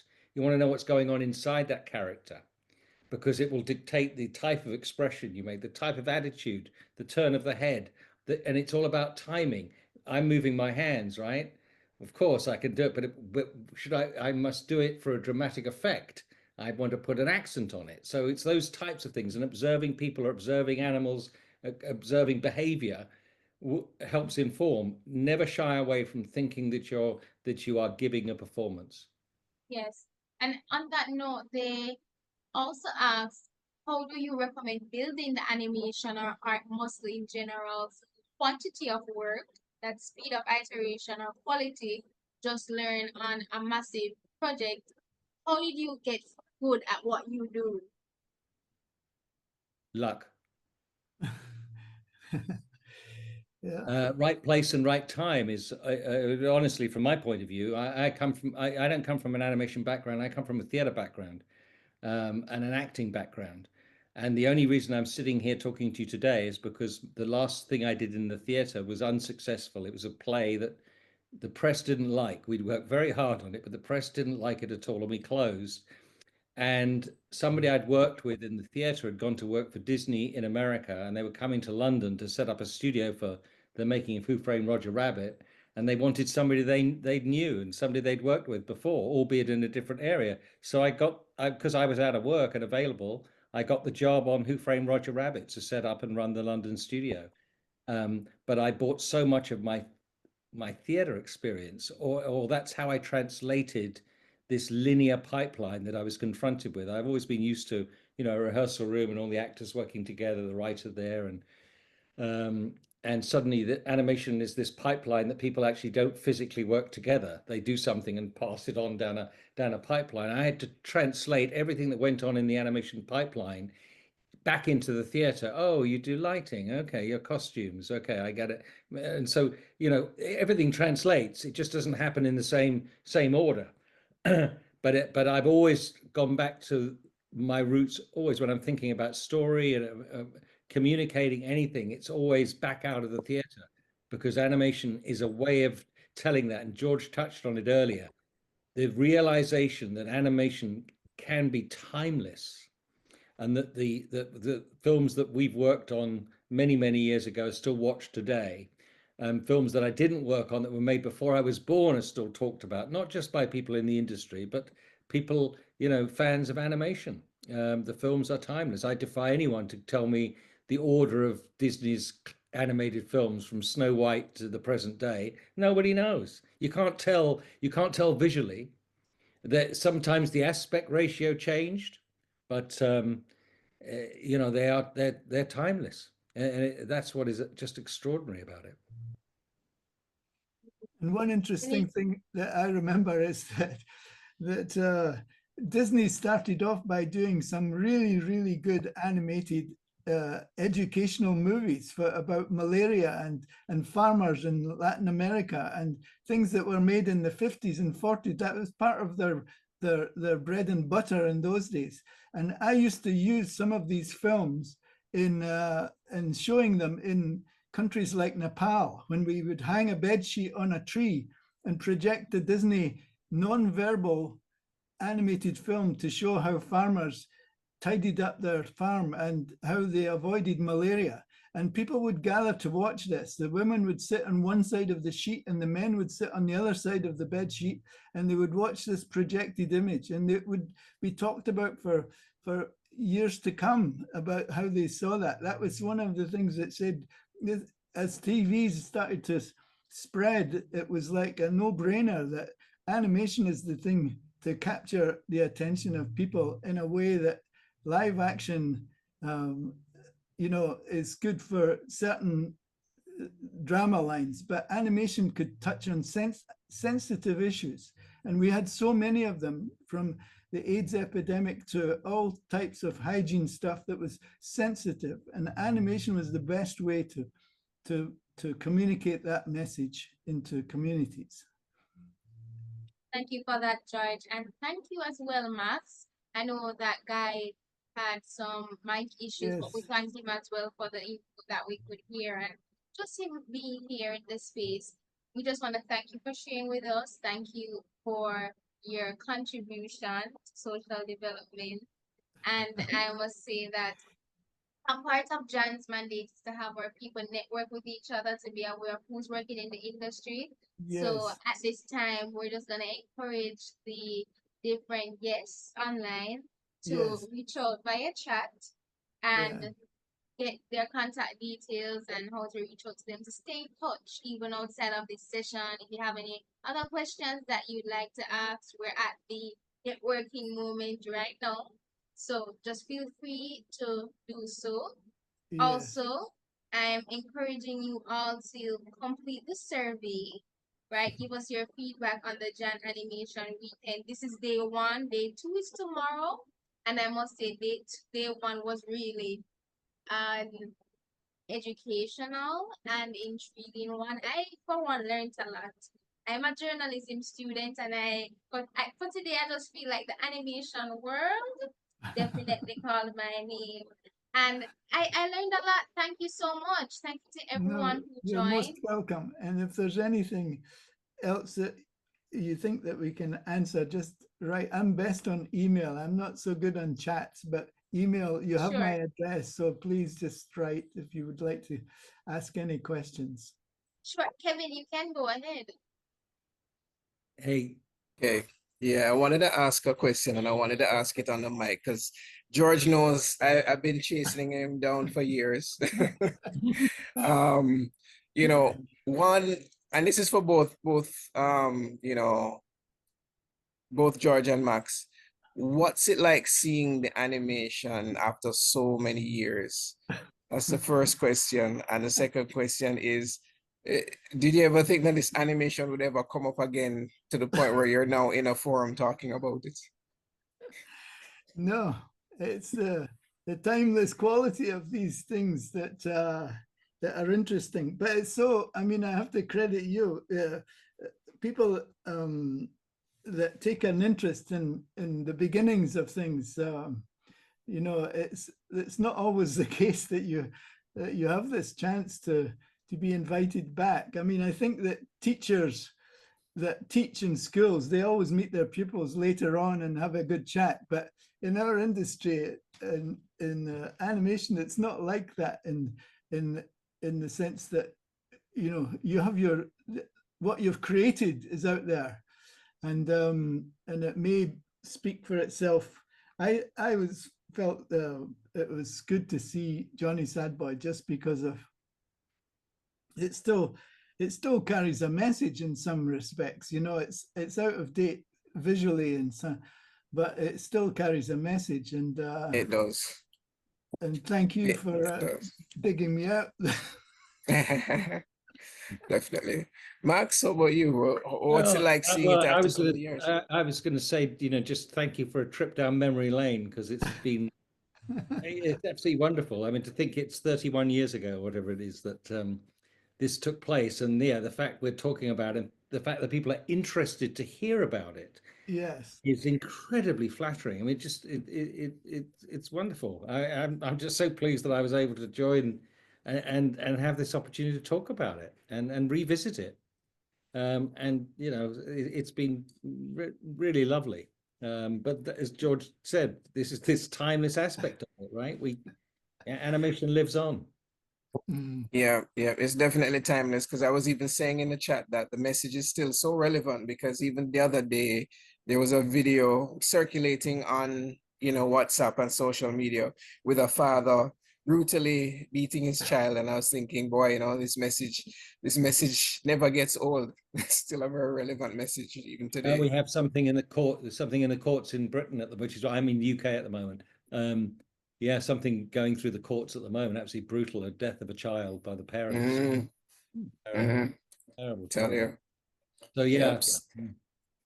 Still very relevant. Have to keep sending the message. Yeah.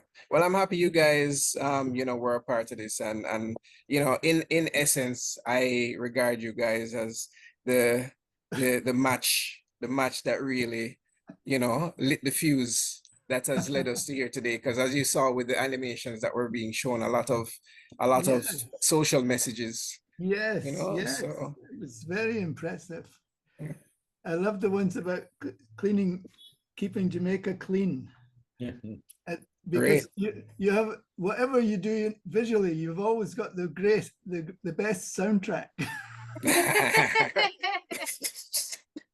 True.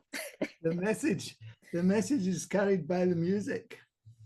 Well, I'm happy you said that, and I'll big up myself because I know Chevy won't allow me to go without bigging up myself. But some of those environmental commercials were animated by me, so I'm happy to hear that you like them. Very good. Kevin, thank you very much. Thank you, man. Thank you. Hey. Max, thank you. Awesome. Someone, Philip said that's Kevin's child, and Romain said Sir Jackson the boss himself. Awesome stuff. This space for we love it. Thank you again, George and Max. Yes. Yes. Pleasure. Yes. Thank you so much. Just a gentle reminder to complete the survey, everyone. Also, remember that you can showcase your work, right? So you may add your work to the JANN Animated Film Showcase. They'll display them in local and international spaces. So just check out the chat Also, JANN is seeking new members for the executive body, so love it to become a member of the JANN executive and help them to promote and elevate the Jamaican animation industry. Again, it was a pleasure being your host for day one. See you tomorrow for day two as we close out with nothing short of greatness. Right? So thank you again for joining. Okay, thank you. Thank you. Bye. Max and Guy, could you join me with a private message, please? Oh, sure. Thank you. All right, bye everyone. Bye-bye.